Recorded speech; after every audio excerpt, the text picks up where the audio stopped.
হাসিনা আমি শুনলাম তার নিজের হাতে জবাই করেছে, ভিডিও এখনো পর্যন্ত আছে। পৃথিবীতে যারা ফ্যাসিস্ট হয়, যারা স্বৈরাচার হয়, তাদের কয়েকটা গুণ আল্লাহ দিয়েছেন। ফেরাউনের যেমন ছিল, ওর এত লোক লস্কর, এত প্রশাসন থাকার পরও বলেছে মোসাকে তোমরা মেরে ফেলো না, বলেছে নিয়ে আসো, আমি হত্যা করবো।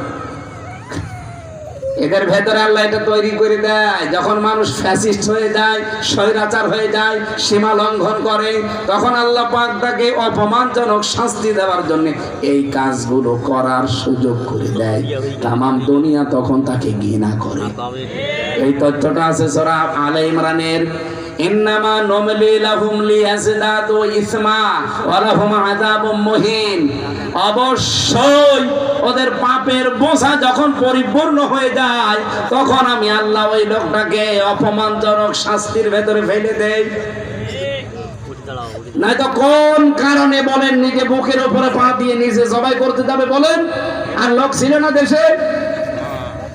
প্রশাসন তার নিজের, বিচার ব্যবস্থা তার নিজের, সব গোয়েন্দা তার নিজের, দলীয় তার নিজের। ও বলতে পারতো না যে ওরে তোমরা মেরে ফেলো? ও নিজে জবাই করেছে। এটা ফেরাউনের স্বভাব, স্বৈরাচার যারা তাদের স্বভাব।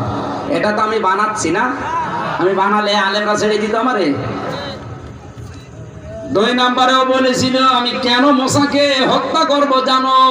কারণ আমি আশঙ্কা করছি আমার দেশে যে আইন কানুন চলে, এই আইন কানুন মোসা পাল্টিয়ে ফেলবে। এই বাংলাদেশে যারা আল্লাহর আইন প্রতিষ্ঠা করতে চায়, মানুষের তৈরি করা আইন বাদ দিয়ে, জালেমদের টার্গেট শুধুই তারা।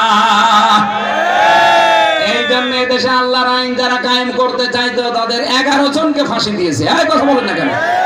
5 জনকে তো সরাসরি, আর 6 জন আল্লামা দেলাওয়ার হোসেন সাইদি সারা জীবন বলতো আমরা আল্লাহর আইন চাই, তাকেও মৃত্যুর দিকে ঠেলে দিল। দেখেন অন্য যারা আছে তাদের কিন্তু জালেমরা টার্গেট করে না। কত মানুষ এই তাহিরির মতো কত ডাক দিচ্ছে, তাহিরিও নাকি ফিলিস্তিনের পক্ষে ডাক দিয়েছে। ওর মতো শয়তান যদি ফিলিস্তিনের পক্ষে ডাক দেয়, শয়তান তো বসে বসে আসবে। ও আমার চাইতে বড় শয়তান, এত শিরিক বাংলাদেশে কেউ করে না। কথা বলুন। কেল্লা বাবা, ফতে বাবা, শাহালি বাবা, দয়াল বাবা, আর ওই শয়তান নাকি সাতক্ষীরা জেলায় আসে। এত বড় শয়তান এই জেলায় ঢোকে কি করে? সোচ্চার হবেন যারা প্রকাশ্য শিরিক করেছে, যে মানুষগুলো প্রকাশ্য ইসলামী আন্দোলনের বিরুদ্ধে অবস্থান নিয়ে হাসিনার পক্ষে একেবারে সরাসরি ভোট চেয়েছে।